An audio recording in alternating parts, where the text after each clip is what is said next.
Welcome to another episode of The Pod is the Roof, the Field of 68's very own UNC basketball podcast. Trying to keep the energy up in the intro, man. It's been a rough little stretch for Riley and I here. It's been some depressing times. UNC last night, we're recording the day after, as all of you who are watching this probably know, lost at the Carrier Dome to Syracuse. Lot of things happened, man. A lot of miscues on UNC's part. Syracuse had a once in a blue moon shooting night. Just everything that could have went wrong, man. We're going to be breaking it all down, talking about whether or not we should be panicking about this team, all the fun stuff, not the stuff we want to be talking about, but got to address the bad too. So Riley, how are you doing, man? I've been better. It's from a fan perspective, comparing just the feeling of watching UNC drop the game last night to how we felt 10 days ago after beating Duke in a rather dominant fashion. It just doesn't really make sense how those were the same two teams, with essentially the same rotation as well. And, if it was a one off, would feel a little bit better, but it's just starting to seem a little bit like a trend after dropping the home game to Clemson and almost letting Miami come back in a game where you went up 12 in the first half, to where it just seems like Carolina's late game executions really struggled. The defense is not looking nearly as connected or even as aggressive or as physical as it did a couple weeks ago. And I think this team desperately needs to get a couple home games in to sort of get right. Yeah, I mean, luckily they get to bounce back Saturday, home game against Virginia Tech. But then again, it's like Virginia Tech's a scrappy team, man.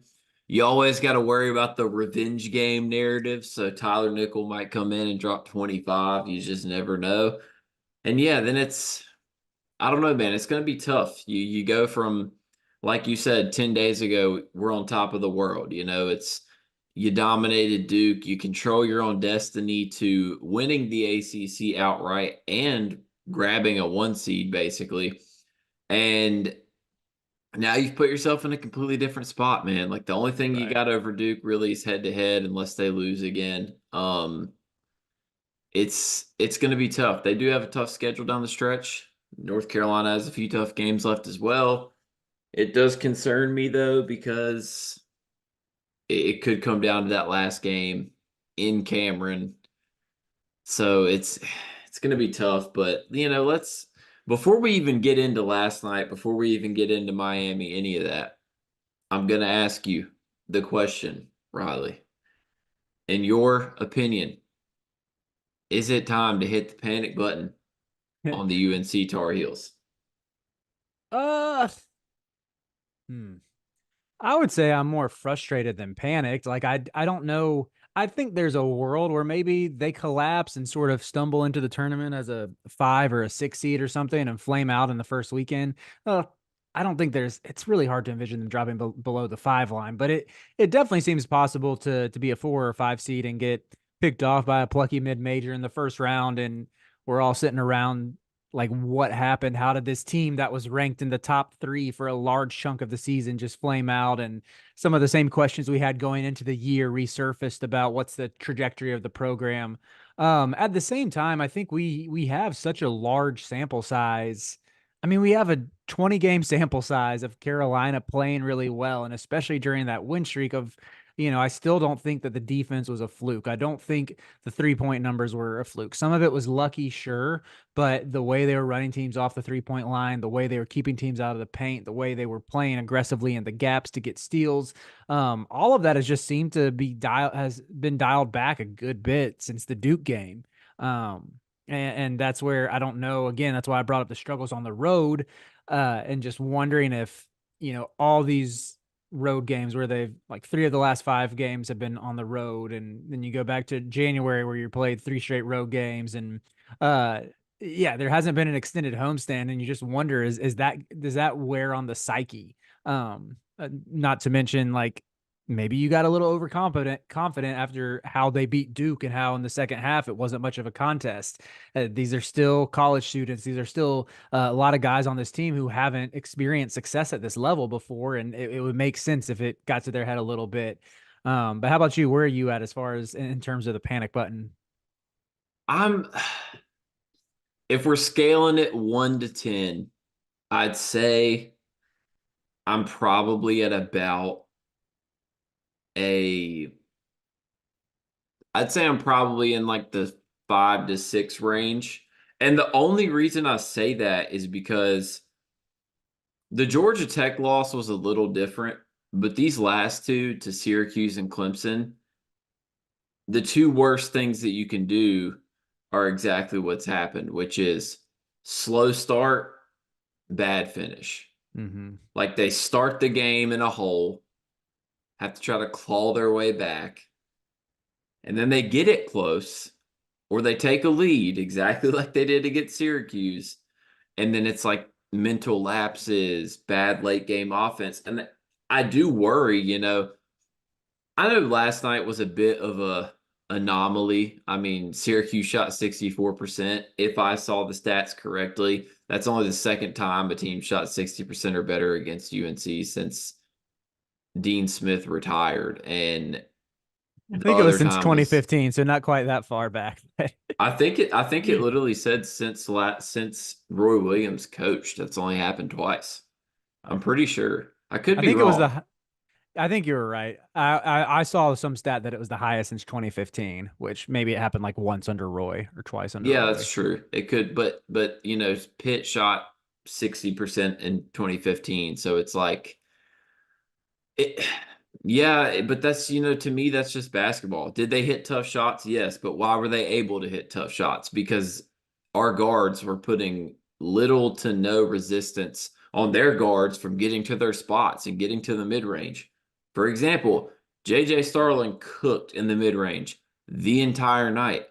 I understand he hit some extremely tough shots, especially the three that he banked in. However, when a guy's killing you from the mid range, you have to stop him from getting to the mid range. Like it's just one of those things. Like he kept just shooting over RJ, who is a smaller guard, and it was just a recipe for disaster. Now, will someone shoot 64% against UNC again? Probably not. That's where the panic meter. That's why the panic meter isn't high. If Hmm. Syracuse shoots 42% and wins this game 86-79, then the panic meter is a little higher. But yeah, it's tough, and like you said, the late game execution is just it does concern me a bit because obviously you have one guy who can go get you a bucket, and that's RJ Davis.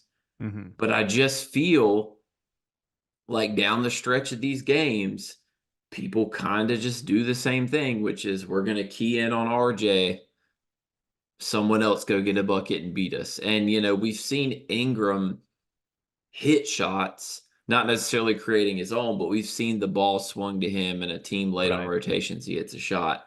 That right there is why I think Cormac is like the X factor key for this team because he did hit shots in the first half of this game. In the second half, he didn't. And I feel like down the stretch, teams just they're kind of roaming. They're like, if Cormac Ryan beats us with a big shot, then whatever.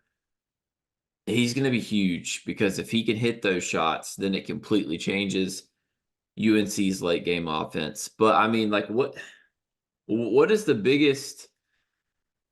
I guess they obviously shot 64%, so you probably want to say defense. But like, what happened last night? Yeah, in my opinion, it was they let Starling and Mintz get comfortable in the mid range, and I know I said it didn't seem like they were very aggressive, but I think that's exactly what it comes down to. And I don't know if they're doing. I don't think they're doing anything schematically different than how they were guarding against like Oklahoma back in December when they completely dogged those dudes for all 40 minutes. Um, yeah, I don't know if there's anything schematically that's different as far as still the no middle scheme. There's still some drop coverage from Armando mixed in. But I think like maybe the guards are getting hung on the screens too much or giving them too much of a cushion or not getting being aggressive enough with how tight they play them. And I think Carolina has generally, like, if you go back to the Wake game, they forced them into a ton of tough mid-range shots, but they contested them. And just last night in that game, I mean, you can blame some of the size mismatch between Cadeau and RJ and Mintz and Starling, but if you go back and look at the game a month ago, Mintz kind of got his numbers late. Starling only had 8 points. We've seen this team be able to shut down bigger guards before. I mean, Hunter Salas, they were able to keep him in check. Like it, I don't I think it I don't think it's an effort thing. I don't like I think effort's sort of a crutch that is what fans say when they don't know how else to analyze the game, which is fine, like we're fans for a reason, not coaches. But um yeah, I think some of it was just a lack of aggressiveness or not being as locked in or as focused or even connected as a team and trusting one another. That's leading to some of these defensive lapses. And at the same time, like you think about those Malik Brown pick and pop threes that he hit on the first, like two of the first three possessions of the game. I know Armando's being asked to do a lot because he is helping. I mean, he's helping whichever guard is in a ball, is being put in a ball screen. And Malik Brown has made 4 threes all season going into that game. So you don't want to knock him too much for not sprinting out to close out. At the same time, it's just like the closeouts just did not look good for those two possessions in particular.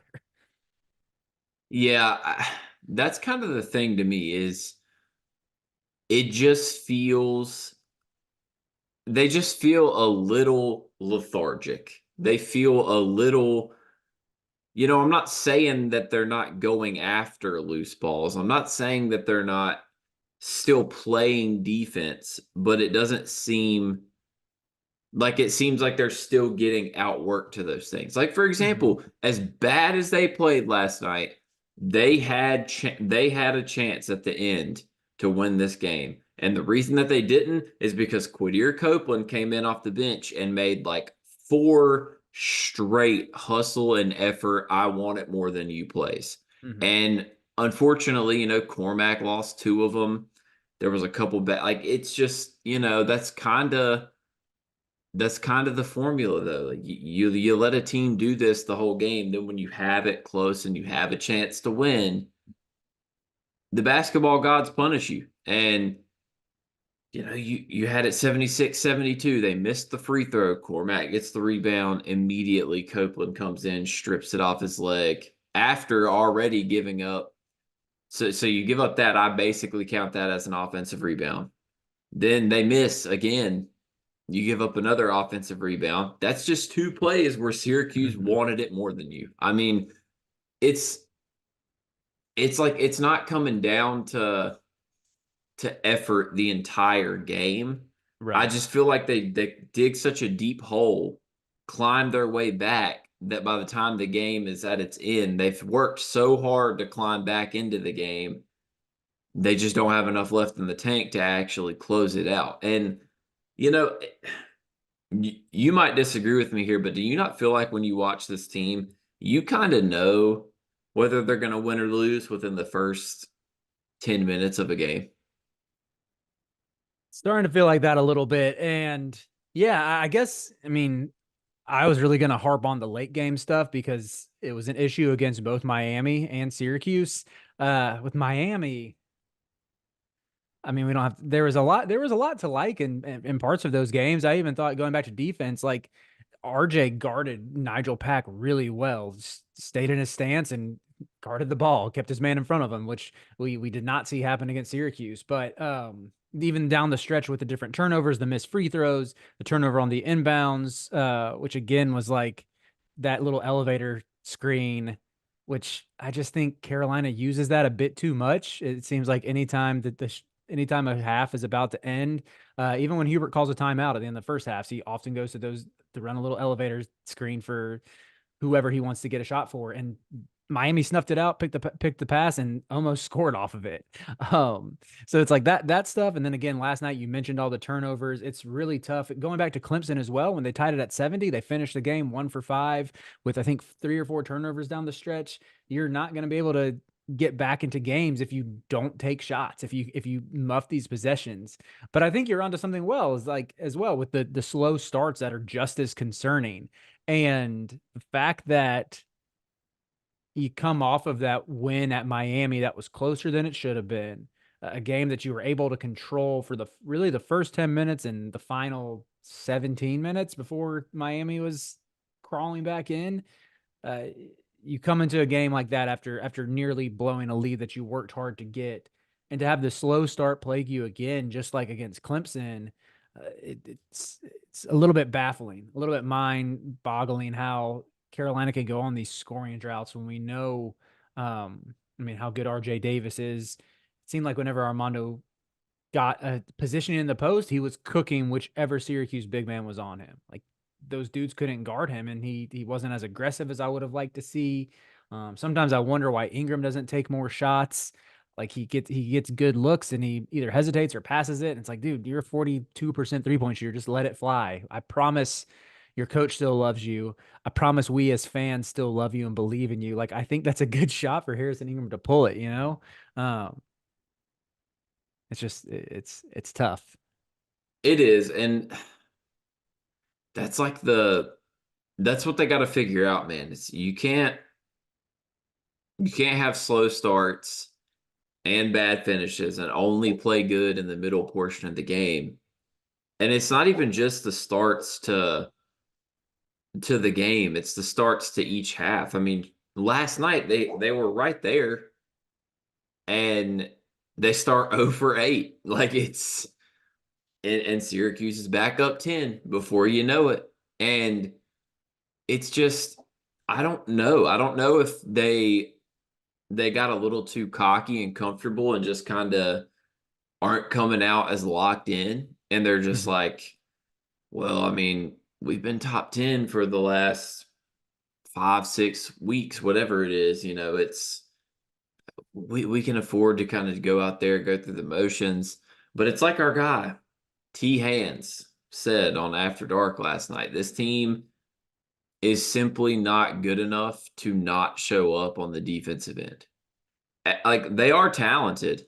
They're Mhm. very talented, but they're not talented enough offensively to just take the night off on defense. It's Yeah. like this team goes as the defense goes, and I think you see that last night. I mean, they simply did not have the offensive firepower to overcome Syracuse shooting 64%. And 64% is 64%, but they scored 86 points. I've seen UNC teams in the past that have the firepower to put up 90 and still win that game. Right. So that's the concern. It's Yeah, the I think to the extent of the defense, just to contextualize how bad it was, Carolina shot 48% from the field. They hit 11 threes. They averaged 1.22 points per possession. Like all of those numbers point to being good enough to win on the road. They scored 79. That usually gets it done on the road, but the defense just could not get a stop because guys couldn't stay in front of their man. And they didn't make up for it by aggressively hunting steals. I liked the adjustment to blitz ball screens in the second half. I kind of think Carolina should have gone to that earlier. That caused some turnover issues, or even go back to the full court press that seems to energize the team. And maybe Hubert was reluctant to do that based on Seth sort of getting back into the fold after missing the last two games. But I even think you can throw Pax in there for a couple minutes if guys need a breather. I think his his offense. He's not really going to give you much on offense, other than he at least goes for boards. He's pretty strong rebounder for his size and for his position. But if the goal is to get some turnovers and play aggressive defense for a 2 to 3 minute spurt, throw Pax in there. Give RJ a break, give Cadeau a break, whatever it is, and just try to get some live ball turnovers going. It's like, or throw Withers in there to for a 2 to 3 spurt stretch to use his length to be disruptive that way too. Like that, I think, yeah, the kind of hit on the main concerns with both the way Carolina starts and the way Carolina finishes. But I mean, the bench is also Yeah, I would say the bench is panic worthy as well. Now I feel like I'm Yeah. going back on what I said, that I wasn't that panicked. I'm more frustrated. I'm still not, and I'll get into why I'm still confident in this team. But yeah, the way they start, the way they finish, and the bench are three things that have to be top of the list for Carolina to start fixing, both in this 3-game or this 3-day stretch leading up to the Virginia game and or the Virginia Tech game, and then the week off heading into the Virginia game. As you guys know by now, we've partnered with BetMGM this season. We'll be using BetMGM lines to make all of our picks, and we'll have special offers for the listeners and the viewers of the Field of 68 as we all get ready for the best month of the year, March Madness. If you haven't signed up for BetMGM yet, you can use the bonus code FIELD150 and you will get $150 in free bets on your first wager with BetMGM, regardless of whether or not you win that first bet. Here's the best part. All you need to do is deposit and bet $5 of your hard earned money. This is how you make it work. Download the BetMGM app and sign up using the bonus code FIELD150. That's FIELD150. Deposit at least $5 and place your first wager on any game. You will receive up to $150 in bonus bets, regardless of the outcome of your bet. Just make sure you use that bonus code FIELD150 when you sign up. And remember, BetMGM is now available in one wallet in select states. As a New Jersey resident, this is super convenient when I have to go cover games in Philly or New York, which happens quite a bit. When you cross state borders, you just log into your existing account and fire away. You don't have to create a new account in each state. It's easy, it's simple, and it's clean. And most importantly, we have some fun stuff coming up for the conference tournaments and for the NCAA tournament. Bet insurance tokens, college hoops odds boost, and my personal favorite, a nice little parlay boost here and there. So download the BetMGM app and sign up today.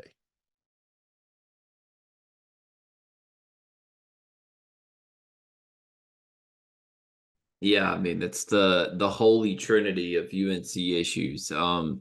So I do want to hit on the bench because I actually do have a bit of a JK theory here. So you lose to Georgia Tech, cool. That Georgia Tech game was a little fluky. I wasn't really Mm-hmm. worried about that one. I do have a theory about these last two though. Clemson didn't shoot near as well as Syracuse, but the defense wasn't great in that game. And the defense was bad last night. So I'm thinking, and this could be a stretch, but it just seems this way. I feel like the starting five has been less physical and hasn't been as dominant defensively because with Seth Trimble's absence and the fact that he, came back last night, but he's still not 100%, they're putting pressure on themselves because they don't, necessarily trust the guys off the bench. They know they have to play a lot of minutes, so they're being less physical to avoid getting in foul trouble and having to go to those guys on the bench, which is kind of like the crutch of the Iron Five. Like, Mm-hmm.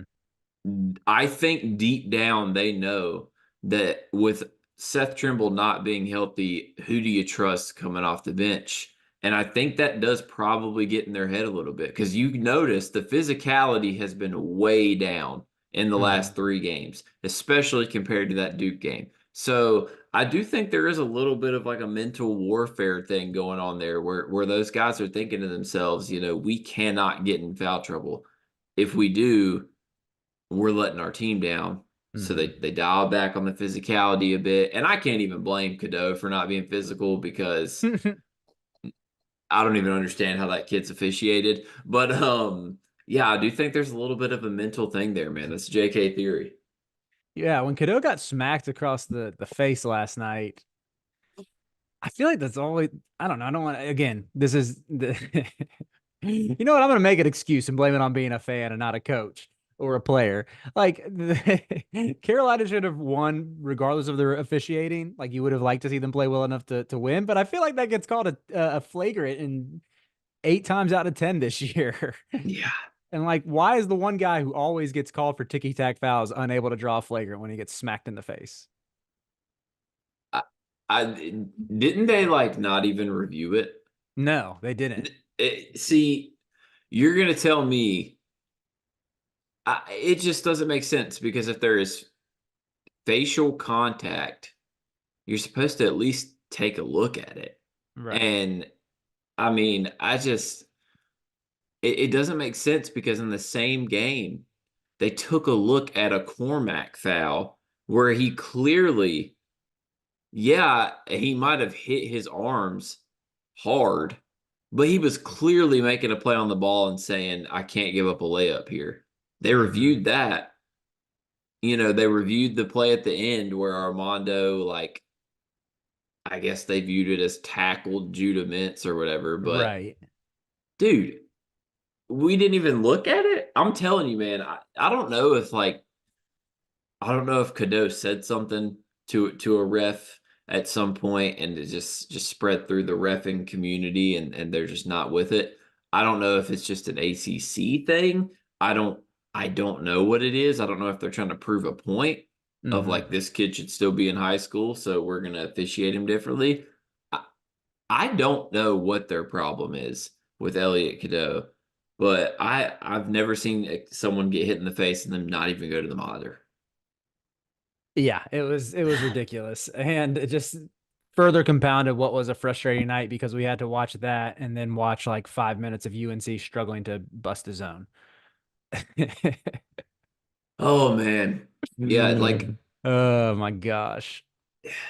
I just don't who's the guy for you that when teams are keying in on RJ, who's the guy that you trust as a shot creator? Obviously, if they're keying in on RJ, that probably means they're blitzing, sending late doubles, which means that if you do swing the ball quick enough, you can get guys open looks Yeah. and you can catch the defense out of rotation. But who's the guy you trust to go get a bucket besides RJ?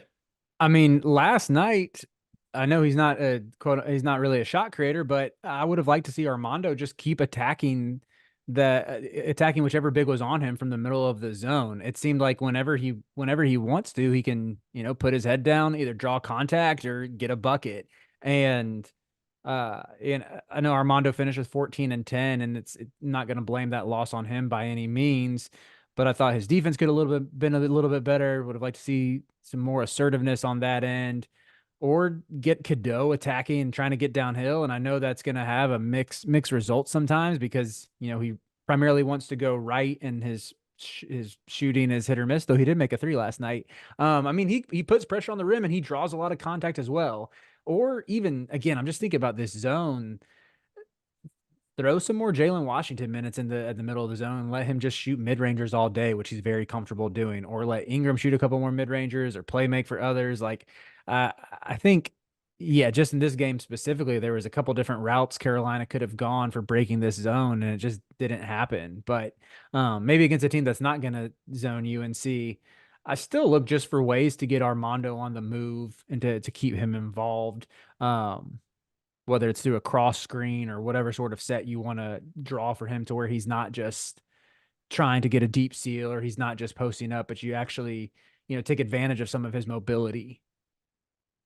Yeah, that's honestly the biggest separator for me. I honestly do at the end of the day still trust the defense. I think we're going to see some serious stuff over these next six, especially with four of them being at home. Mm-hmm. Um, I also just think Hubert's done a great job this year, so I trust him to make adjustments, light into these guys, get them fired up. But what scares me when I'm looking at like the AP poll and the top teams is I just feel like all of the teams ahead that I would put ahead of UNC, the number one reason I'd put them ahead is because they've got like two dudes who can go get a bucket last minute. Like, you look at UConn, they've got a freaking plethora. Like you've got Cam Spencer, you've got Tristan Newton, Stephon Castle. you've got Stephon Castle. I mean, even Klingon, like in the right situations.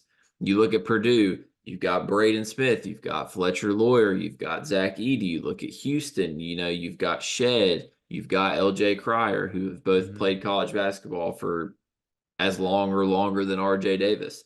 You got Marquette, they've got Kolick, they've got Cam Jones, they've got Iguodaro. Like I just look at UNC and I'm like, who's gonna be that guy?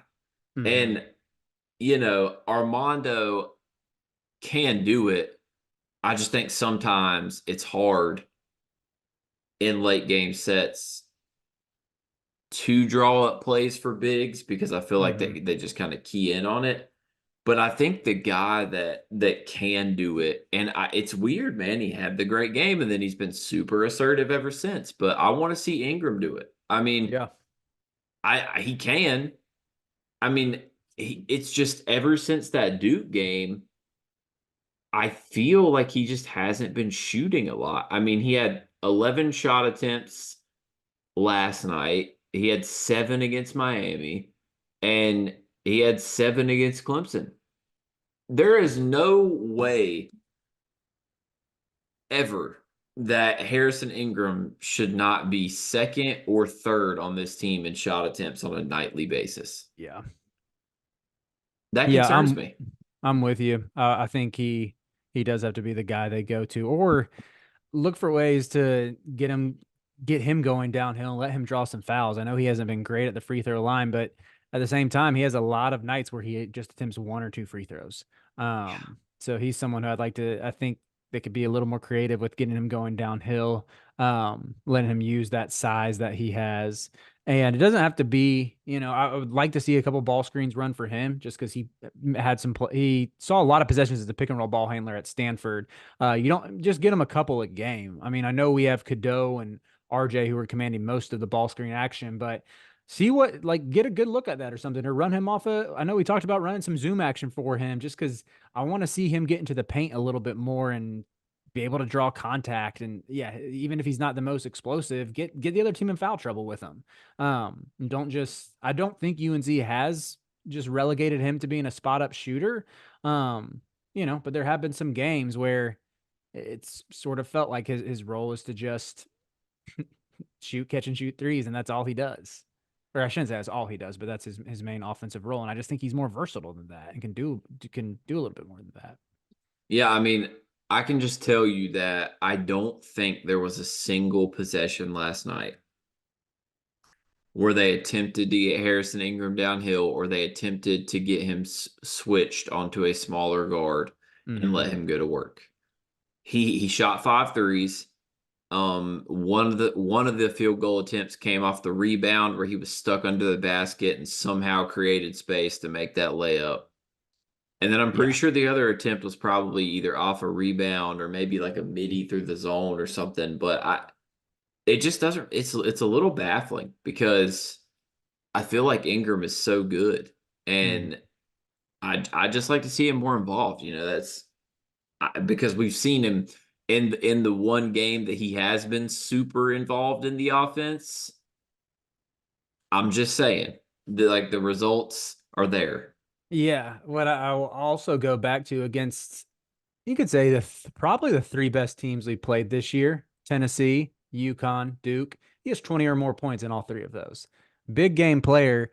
Get the man his shots. So, um, Yeah, can I we agree. can I close on why I am still optimistic and why I'm not completely panicked? Oh, absolutely. We'll give the people a little positivity to walk out on. Yeah, I just think, and our guy Greg Waddell made this point on a Sleepers media recap of the game where he said Carolina has a month to figure it out before the tournament starts. It's good that they're encountering this now as opposed to the last week of February or going into the ACC tournament in the first week of March. It's nice to it's not nice to be in the rough stretch, but this is adversity happens in a college basketball season. I think Carolina's playing a lot closer to being ranked like the 8th, 12th best team in the country, like more in that range than the top 3 that I thought they were at, that we thought they were at, that they've shown flashes of being at for the past month. But maybe they can get back there. It's going to take more consistency on defense.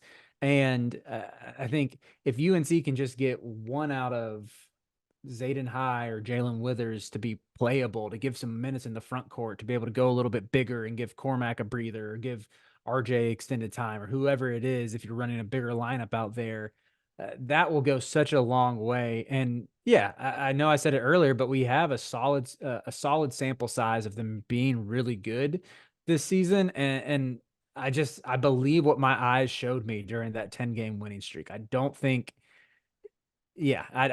shot luck was the only reason why they guarded other teams so well. So I think they get it turned around. I'm like about ready to say I know this might sound crazy coming off of these 3 recent losses, but I kind of think they go 6-0 or 5-1 down the stretch. I think they're going to go 5-1 as well. I don't know which game they'll lose. I just feel like they're going to lose either at Virginia or at Duke, one of those two. Now Virginia losing last night obviously does soften the blow a little bit. Mm-hmm. But yeah, I mean, I think they're going to get it figured out down the stretch. They definitely have issues. I definitely trust Hubert to address those issues and fix them. I would like another guy to emerge off the bench. Don't know who it's going to be. Don't really care who it is as long as somebody does it. But I feel decent. I think Saturday will tell a lot. See how they come out against Virginia Tech at home, defend the home court, get some momentum going, get the train headed back on the right track. I definitely think that I definitely think they could figure it out. And like you said, I mean, they're still a top 12 team. They might not be as good right now as we thought, but at the end of the day, we also knew that they were probably going to play a bad stretch of basketball at some point. You don't win, you don't win 10 straight games and then it's all just sunshine and rainbows the rest of the season. The only teams that do that are the teams that are super duper loaded with a million NBA players, like the Kentucky team in 2015 that went undefeated up until the Final Four. That's just something that happens once in a freaking blue moon. I mean, even UConn and Purdue, as dominant as they are, like they have 2 losses each. They've had games where they've struggled. Now they end up gutting out wins, and that's what separates them. But, there's no team in college basketball good enough this year to just maintain an insane win streak like that. So if UNC can figure it out down the stretch, go 5-1, finish the season 24-7, I'll be feeling really good. I just hope one of the 5 that they win is at Cameron. That always makes it a little better. But one last thing before we get out, what would your projected seed line for UNC be right now? Like based on Today, how base right now versus what do you think it will be if they finish 5-1 or 6-0? yeah, I think they're playing like a 3 seed right now. Or they don't look like a 1 or a 2, based on these past 3 games. They have the resume to still be on that 2 line probably, but inching closer and closer to a 3 seed. But I think they get back on the 2 line and that they're solidly on it. I will say if they win at both Virginia and Duke, you're looking at 8 quad 1 wins. The Wake Forest win at home and the win at NC State could both end up being quad 1 as well. If you can get to 9 to 10 Q1 wins going into the ACC tournament, you're feeling pretty good about your chances as a 1 seed. Yeah, I agree. But yeah, they got to go. If they want to be a 1 seed, they have to win out in the regular season, I think. Yeah, I mean, win out, be 26-6, get your 2 quad 1 wins. And then I know you're a big truther in the tournament, the conference tournament doesn't matter, but if they can win 2 to 3 more games, just to boost the record up a little bit. I also think that's the other thing that sucks is they've put themselves in a position where they don't control their own destiny anymore. So they're going to need other things to happen. They're going to need the teams ahead of them to lose. So it's going to be interesting, but I agree. I think they're probably a 2. I think right now they'd be a 3, but with how against the ACC the NCAA is, I could also see them being like a 4 because how much they hate the ACC. Like I could see them being like, oh my God, losing to Syracuse is the end of the world. But if they were in the Big 12, the sky wouldn't be falling like this. But Yeah, I mean, they'll figure it out. We'll be back next week, sometime after the Virginia Tech game. Hopefully, we will not be coming on this pod saying, "Yeah, UNC's lost 4 out of the last 6." I think we're going to be saying, "All right, back on the right track. Big win at home against Virginia Tech." And then it gets a little interesting from there, man. But yeah, I'm feeling good. Riley, any closing comments? We got a big time guest who will be joining us for our next pod that will be recording on Tuesday night. So I'm just gonna throw that teaser out there. Let's see, is there anything else that I want to give a clue on who it might be? Uh Get your mops ready. That's all I'll say. Yep. Hey, I got another one for you TikTok fans out there. One of the words in this. If you're a fan of the I'm just a little lad who loves something and something, one of those words, that guy's going to be in here. Just know that. All right. We'll see y'all next time. Enjoy some UNC hoops this weekend. Enjoy your Valentine's days, all that fun stuff. Stay safe, everybody. See you next week.